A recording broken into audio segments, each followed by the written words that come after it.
नमस्कार साथियों, आज हम पढ़ने वाले हैं असहयोग आंदोलन व चौरी चौरा घटना पढ़ेंगे। साथियों, जब खिलाफत आंदोलन चल रहा था तो उस समय महात्मा गांधी जी ने ये घोषणा की थी कि 1 अगस्त 1920 के दिन 1 अगस्त 1920 के दिन हम क्या करेंगे, असहयोग आंदोलन शुरू करेंगे। लोगों ने पूछा कि आप असहयोग आंदोलन शुरू क्यों करने जा रहे हो, तो महात्मा गांधी जी ने कहा कि हम अंग्रेजों के खिलाफ खिलाफत आंदोलन खूब कर लिया है, ये कहना नहीं मानते हैं, इसलिए हम आगे अब असहयोग आंदोलन शुरू करेंगे। अब असहयोग आंदोलन 1 अगस्त 1920 के दिन शुरू होता है साथियों, लेकिन उसी समय जो असहयोग आंदोलन कर रहे थे तो लोगों को सूचना लगी कि बाल गंगाधर तिलक जो हमारे साथी थे अब वो बीच में नहीं रहे, अर्थात उनकी मृत्यु हो गई है। तो 1 अगस्त 1920 के दिन जब असहयोग आंदोलन चलाया जा रहा था उसी समय बाल गंगाधर तिलक की मृत्यु हो जाती है। तो जो असहयोग आंदोलन में जिन लोगों ने भागीदारी ली थी तो उनमें एक शोक की लहर दौड़ गई थी, लोग मायूस हो गए थे, लेकिन फिर भी हौसला डगमगाया नहीं और असहयोग आंदोलन को कंटिन्यू रखा साथियों। तो अंग्रेज लोग बाल गंगाधर तिलक की मृत्यु में बड़े खुश होते हैं। अंग्रेज लोग उनको क्या बोलते थे, बाल गंगाधर तिलक को क्या कहते थे कि अशांति का प्रतीक, यानी कि एक तरह से उनको भारतीय अशांति का पिता कहते थे। भारतीय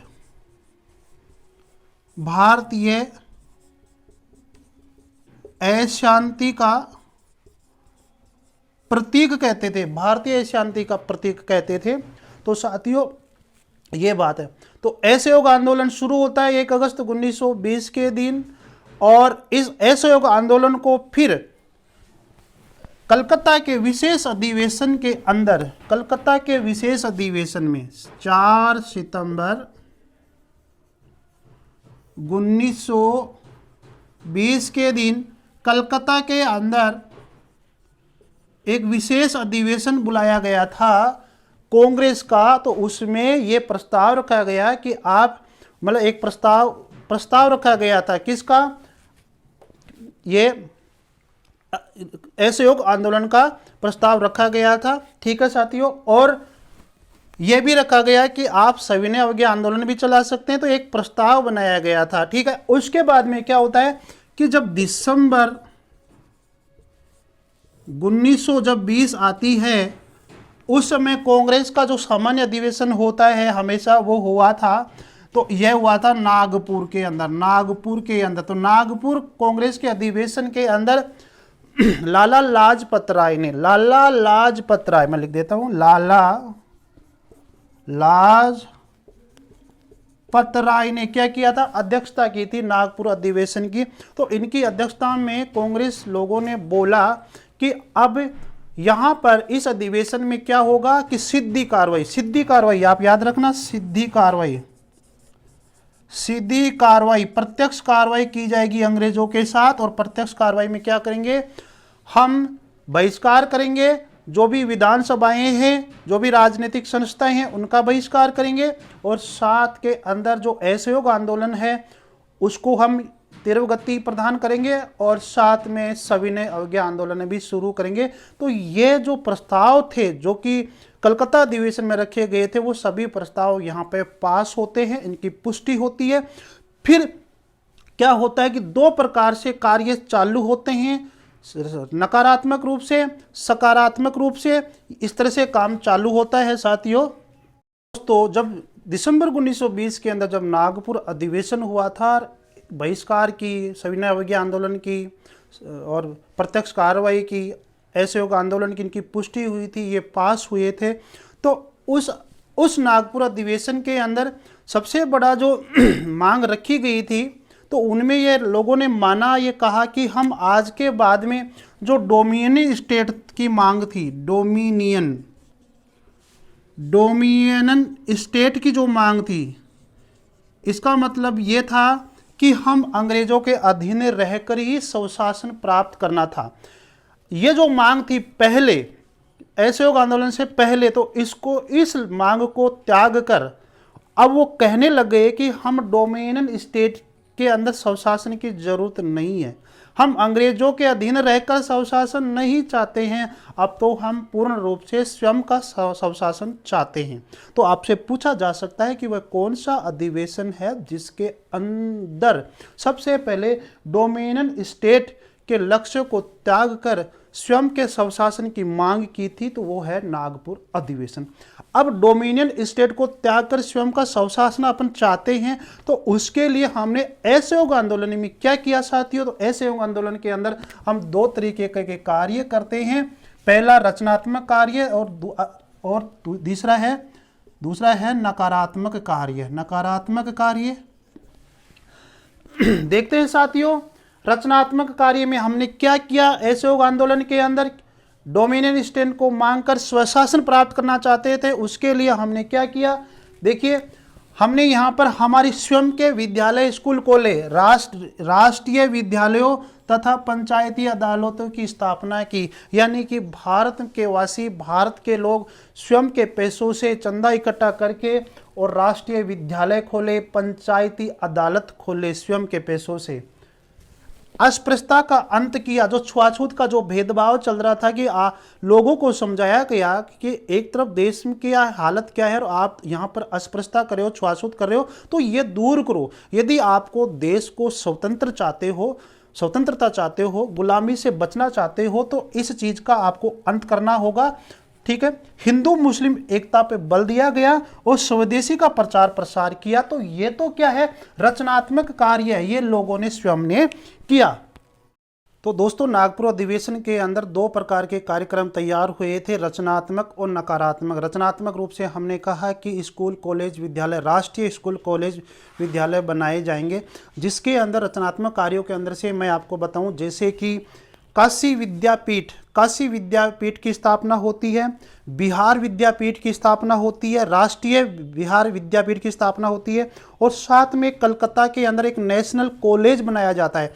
कलकत्ता के अंदर भारतीय नेशनल कॉलेज बनाया जाता है, जिसके प्रधानाचार्य प्रिंसिपल साहब किसको बनाया गया, सुभाष चंद्र बोस को बनाया गया था। और साथियों, सुभाष चंद्र बोस के बारे में कहा जाता है कि सुभाष चंद्र बोस जी ने अपना राजनीतिक जीवन असहयोग आंदोलन से शुरू किया था। जैसे कि महात्मा गांधी जी ने अपना राजनीतिक जीवन 1917 के चंपारण बिहार किसान आंदोलन से शुरू किया था, तो वैसे ही सुभाष चंद्र बोस ने अपना राजनीतिक जीवन इस असहयोग आंदोलन से शुरू करते हैं। और इस असहयोग आंदोलन के अंदर जब राष्ट्रीय नेशनल कॉलेज बनाया गया था कलकत्ता के अंदर, तो उसके प्रधानाचार्य बने और साथ में एक दल बनाया गया, एक क्रांतिकारी दल बनाया गया था, जिसका नाम था स्वयं सेवक दल। तो स्वयं सेवक दल के वो क्या थे, अध्यक्ष थे, लीडर थे। वहाँ लोग बच्चों को भर्ती करते थे और राष्ट्रीयता की उनमें भावना जगाते थे। तो ये काम रचनात्मक कार्यों के अंदर थे। हम अब नकारात्मक कार्य देखते हैं साथियों। तो नकारात्मक कार्य, ये जो नकारात्मक कार्य हैं वो देखते हैं कि नकारात्मक कार्यों में क्या क्या किया, क्यों कर रहे हैं। हम स्वशासन चाहते हैं, खुद का स्वशासन चाहते हैं, हम डोमिनियन स्टेट के अंदर नहीं जीना चाहते हैं। तो इसके लिए देखिए, सरकारी उपाधियों व प्रशस्ति पत्रों को लौटाना, सरकारी उपाधियों व प्रशस्ति पत्रों को लौटाना था। सरकारी स्कूल व कॉलेज व अदालतों और विदेशी कपड़ों का बहिष्कार करना, सरकारी उत्सवों व समारोह का बहिष्कार करना, विदेशी वस्तुओं का बहिष्कार करना तथा स्वदेशी का प्रचार करना, अवैतनिक पदों से तथा स्थानीय निकायों के नामांकित पदों से त्याग पत्र देना। जो छोटे छोटे स्थानीय निकाय हुआ करते थे, उनमें जो भारतीय रहते थे, जो कि अवैतनिक रहते थे, वो अपने पदों से त्याग पत्र देना। तो देखो साथियों, यहाँ पर बहिष्कार नाम आ रहा है, बहिष्कार, ये बहिष्कार है। तो बहिष्कार आ रहा है तो कौन से आंदोलन में आ रहा है, असहयोग आंदोलन को। तो इसलिए हम असहयोग आंदोलन को क्या बहिष्कार आंदोलन नहीं कह सकते, बहिष्कार कह सकते हैं, ठीक है ना। तो यहां पर और महात्मा गांधी जी ने जो केसर है हिंद की उपाधि जो अंग्रेजों ने दी थी प्रथम विश्व युद्ध के दौरान, तो उस केसर ए हिंद की जो उपाधि है महात्मा गांधी जी ने, तो तो महात्मा गांधी जी ने इस आंदोलन के दौरान केसर ए हिंद, केसर ए हिंद एक जुलू पदक था, जुलू युद्ध पदक, जुलू युद्ध पदक, और एक और बोअर पदक, बोअर पदक, ये 3 उपाधियां लौटा दी थी। बोअर पदक, केसर ए हिंद पदक, जुलू यू पदक, ये जो अंग्रेजों ने महात्मा गांधी जी को दी थी, ये उपाधियां लौटा दी थी, क्योंकि ये मांग थी। ये देखो, सरकारी उपाधियों व प्रशस्ति पत्रों को लौटाना था। तो गांधी जी ने जब लौटाने की बात कही, गांधी जी ने लौटाया, तो बहुत सारे ऐसे लोग थे जिन्होंने अपना मान सम्मान जो दिया हुआ था, अंग्रेजों के द्वारा जो उपाधियां दी गई थी, जो पदक दिया गया था, सबको लौटा दिया, बहिष्कार कर दिया था। और साथ में जमनालाल बजाज को राय बहादुर की उपाधि दी गई थी, तो राय बहादुर की उपाधि लौटा दी थी जमनालाल बजाज ने। राय बहादुर, ये याद रखें, राय बहादुर की उपाधि जमनालाल बजाज ने लौटाई थी। आगे देखते हैं। असहयोग आंदोलन के बारे में कहा जाता है कि असहयोग जो आंदोलन है, जहां पर बहिष्कार की बात की गई थी, तो इन क्षेत्रों के अंदर, पश्चिमी भारत के अंदर, उत्तरी भारत के अंदर और बंगाल जो क्षेत्र है पूर्व के अंदर, इन क्षेत्रों के अंदर ये असहयोग आंदोलन ज़्यादा चलाया गया था। कहते हैं कि इन स्थानों के ऊपर 90,000 विद्यार्थियों ने अंग्रेजों के बनाए हुए स्कूल और कॉलेज को छोड़ दिया, यानी कि पढ़ाई छोड़ दी। ठीक है, लेकिन ये तो है नकारात्मक कार्यों के अंदर। लेकिन सकारात्मक कार्यों के अंदर मैंने बताया था कि जैसे कि कलकत्ता के अंदर नेशनल कॉलेज बनाया गया, उसके प्रिंसिपल सुभाष चंद्र बोस बने, काशी विद्यापीठ बना, बिहार विद्यापीठ बना, तो इस बहुत सारी संस्था बनी थी। तो कहते हैं कि 800 ऐसी संस्थाएं बनी, भारतीय संस्थाएं बनी। ठीक है, ये भी आप जरूर याद रखें। तो इन क्षेत्रों में ये असहयोग आंदोलन चालू हुआ और यहाँ पर बहिष्कार हुआ। असहयोग आंदोलन के तहत हम ये कहें कि सबसे ज़्यादा बहिष्कार कहाँ हुआ, सबसे ज़्यादा बहिष्कार यहाँ होता है बंगाल वाला क्षेत्र, ये वाला क्षेत्र। आपसे पूछा जा सकता है ऑप्शन देकर कि असहयोग आंदोलन के दौरान सबसे ज़्यादा बहिष्कार कहाँ हुआ। ऑप्शन आएगा कि दिल्ली, कलकत्ता, बम्बई, तो कलकत्ता, और कलकत्ता भी ऑप्शन में है और बंगाल भी ऑप्शन में है, तो बंगाल, क्योंकि बंगाल वाले क्षेत्र के अंदर ये ज़्यादा बहिष्कार होता है। अब ये हम कहें कि बहिष्कार तो स्कूलों को हो रहा है, कॉलेज का हो रहा है, अदालतों का हो रहा है, कपड़ों का हो रहा है, लेकिन आपसे पूछा जा सकता है कि असहयोग आंदोलन के दौरान सबसे ज़्यादा बहिष्कार किसका हुआ, तो कपड़ों का। किसका हुआ? कपड़ों का हुआ था सबसे ज़्यादा बहिष्कार। ये आप जरूर याद रखें, कपड़ों का सबसे ज़्यादा बहिष्कार होता है साथियों।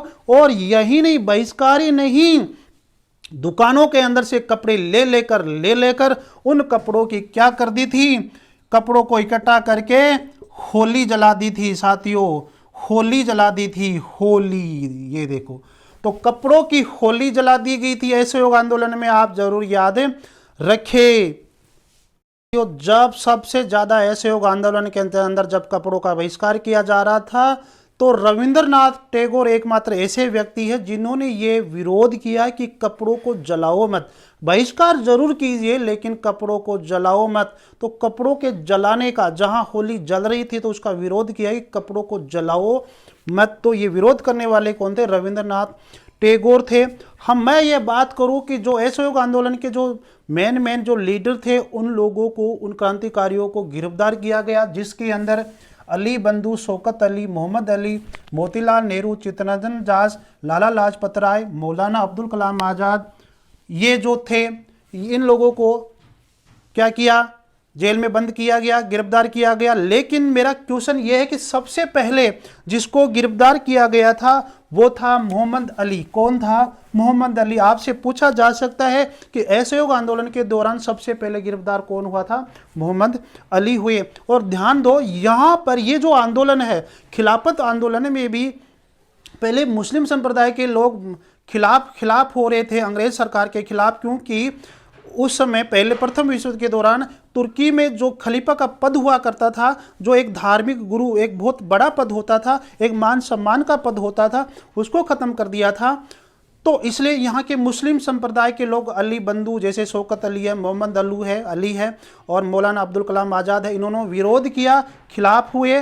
तो हमारे हिंदू जो लोग थे वो भी साथ में आए। तो हिंदू मुस्लिम एकता का जो प्रतीक है वो खिलाफत आंदोलन से शुरू हुआ, और खिलाफत आंदोलन ही फिर किस में कन्वर्ट हो जाता है, असहयोग आंदोलन में कन्वर्ट हो जाता है। और असहयोग आंदोलन के अंदर बहुत ज़्यादा हिंदू मुस्लिम एकता यहाँ पर रहती है, होती है, और एक सद्भावना रहती है दोनों हिंदू मुस्लिम सिख ईसाई सभी के अंदर। जैसे कि मैं आपको बताऊं कि सिखों ने क्या किया कि अमृतसर के स्वर्ण मंदिर की जो चाबियां है वो मुस्लिम नेता डॉक्टर कीचलू को सौंप दी थी। और साथियों, और मुस्लिमों ने आर्य समाज के नेता स्वामी श्रद्धानंद को जामा मस्जिद में भाषण देने के लिए कहा गया। तो ये एक हिंदू मुस्लिम एकता का प्रतीक है। तो यह सबसे ज्यादा एकता हुई थी हिंदू मुस्लिम एकता की इस आंदोलन के दौरान। साथियों, 17 नवंबर 1921 के दिन, 17 नवंबर 1921 के दिन जब प्रिंस ऑफ वेल्स, ब्रिटेन का सम्राट आया था, प्रिंस ऑफ वेल्स, ये ब्रिटेन का सम्राट था, ये भारत आया था। बंबई में सबसे पहले आया था, पानी की जहाज से बंबई पर ये उतरा। तो बंबई के लोगों ने, क्रांतिकारियों ने इसका बहिष्कार किया, इसको काले झंडे दिखाए। और यही नहीं, इसके सत्कार करने के लिए लोग आगे नहीं आए, लोग हड़ताल पे चले गए। जो भी काम कर रहे थे सब लोग हड़ताल पे चले गए। तो इसकी निंदा हुई, इसका अपमान हुआ। तो ये भी जरूर याद रखिए कि कौन से आंदोलन के समय प्रिंस ऑफ वेल्स भारत आते हैं। तो असहयोग आंदोलन के अंदर आते हैं और उनकी यहाँ पर निंदा होती है, काले झंडे दिखाए जाते हैं। और जब ये आते हैं तो इनका मान सम्मान नहीं हुआ। इनके विरोध में पूरे भारत के अंदर एक राष्ट्रव्यापी हड़ताल शुरू हुई थी। आप जरूर याद रखें कि राष्ट्रव्यापी अखिल भारतीय स्तर पर जो हड़ताल हुई थी वो असहयोग आंदोलन के अंदर ही हुई थी। इसके विरोध में प्रिंस ऑफ वेल्स जब आया था उस समय यह हड़ताल हुई थी। विजयवाड़ा कांग्रेस अधिवेशन हुआ था विजयवाड़ा के अंदर, सन 1921 के अंदर हुआ था। यहाँ पर महात्मा गांधी जी भी गए थे और महात्मा गांधी जी से मुलाकात करते हैं। यहाँ पर कांग्रेस अधिवेशन में बहुत सारे लोग, तो एक व्यक्ति ने महात्मा गांधी जी को कहा कि महात्मा गांधी जी की जो खादी है बहुत महंगी है। एक बार तो महात्मा गांधी जी हंसते हैं और उसके बाद में महात्मा गांधी जी ये कहते हैं कि यदि खादी बहुत महंगी है तो क्यों ना अपन एक ही कपड़ा पहन ले। तो महात्मा गांधी जी ने उनकी आवाज़, उसकी बात को सुनकर, उस व्यंग को सुनकर ये कहा कि आज के बाद मैं क्या करूँगा कि एक कपड़े के अंदर रहूँगा, एक कपड़े के अंदर, लंगोटी के अंदर रहूँगा। तो आपको पूछा जाए कि वह कौन सा आंदोलन है या कौन सा अधिवेशन है जिसके अंदर महात्मा गांधी जी ने लंगोटी पहनने का निर्णय किया था, एक कपड़ा धोती पहनने का निर्णय किया था। आंदोलन तो वो असहयोग आंदोलन है, लेकिन वो अधिवेशन कौन सा है? विजयवाड़ा कांग्रेस अधिवेशन है। साथियों अब हम बात करते हैं चौरी चौरा कांड की जो घटना हुई थी ये क्यों होती है। जब असहयोग आंदोलन पूर्ण रूप से अपने चरम सतह पर था, चरमोत्कर्ष पर था जब असहयोग आंदोलन, तो उस समय यूपी के चौरी चौरा कांड के घटना हुई थी। तो चौरी चौरा जो स्थान है यूपी के अंदर, वहाँ पर असहयोग आंदोलन के दौरान बहुत सारी भीड़ हो जाती है, ठीक है। और भीड़ पर विरोध किया पुलिस वालियों ने, पुलिस ने। तो कहते हैं कि जो पुलिस जब इनका इस भीड़ को कंट्रोल कर रही थी असहयोग आंदोलन के दौरान, तो असहयोग आंदोलन के जो क्रांतिकारी थे, जो लोग थे, वो थाने के अंदर जाकर और थाना किस स्थान पे था? चौरी चौरा स्थान पे था। तो उस स्थान पर ही जाकर थाने के अंदर ही 22 पुलिस कर्मियों को मार दिया था, 22 पुलिस कर्मियों को मार दिया था। एक आंदोलन हिंसा का रूप ग्रहण कर लिया था, हिंसा। गांधी जी ये चाहते थे कि जो भी आंदोलन हो वो हिंसा के माध्यम से न हो, अहिंसा के माध्यम से, अहिंसा के साधन अपना कर आंदोलन होने चाहिए। लेकिन कहीं ना कहीं गांधी जी का मानना था कि मैंने जो साधन बताया था अहिंसा, उस अहिंसा का यहाँ पे प्रयोग नहीं होता है।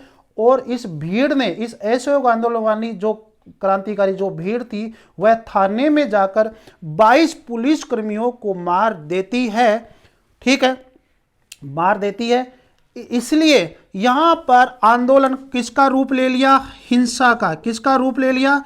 हिंसा का रूप ले लिया। और गांधी जी ये नहीं चाहते थे कि मेरा जो कोई कानून है जो आगे बढ़ता है उसके अंदर हिंसा का प्रयोग है। तो गांधी जी को बड़ा धक्का लगा, गांधी जी को बड़ा दुख होता है साथियों। तो गांधी जी ने ये कहा कि मैं इस चोरी चोरा कांड के कारण क्या है, असहयोग आंदोलन को क्या कर रहा हूं, समाप्त कर रहा हूं। ठीक है, अब क्वेश्चन ये है कि चोरी चोरा कांड हुआ कब? तो साथियों 5 फरवरी 1922 के दिन, 5 फरवरी 1922 के दिन चोरी चोरा कांड होता है। इस घटना से प्रभावित होकर गांधी जी बड़ा दुखी होते हैं और बाद में बारदोली के अंदर एक कांग्रेस की समिति हुई थी। बारदोली के अंदर कांग्रेस लोगों की एक बैठक हुई थी, वो हुई थी 12 फरवरी 1922 के दिन। इस बैठक के अंदर ये कहा कि मुझे बहुत धक्का लगा, मुझे बहुत दुख हुआ कि मैं जिस साधन से असहयोग आंदोलन करना चाह रहा था, अहिंसा के माध्यम से असहयोग आंदोलन करना चाह रहा था, लेकिन मेरे क्रांतिकारी भाई हिंसा का प्रयोग कर लिया है, जिससे मैं बड़ा दुखी होता हूं। और आज इस चोरी चोरा कांड के कारण मैं मेरे असहयोग आंदोलन को वापस लेता हूं। तो वापस कब लिया? 12 फरवरी 1922 के दिन। इस तरह से असहयोग आंदोलन गांधी जी के द्वारा वापस लिया जाता है। और बहुत सारे लोगों ने आलोचना भी करते हैं। सुभाष चंद्र बोस ने स्वयं ने कहा था कि असहयोग आंदोलन अपने चरमोत्कर्ष पर है, इसे वापस लेना अन्यायपूर्ण है। मोतीलाल नेहरू, जवाहरलाल नेहरू नहीं, मोतीलाल नेहरू ने कहा कि जब एक कन्याकुमारी के किसी गांव के अंदर अहिंसा हो गई तो हिमालय के किसी गांव के अंदर उस असहयोग आंदोलन को रोकने से क्या फायदा। तो ये है। नमस्कार साथियों।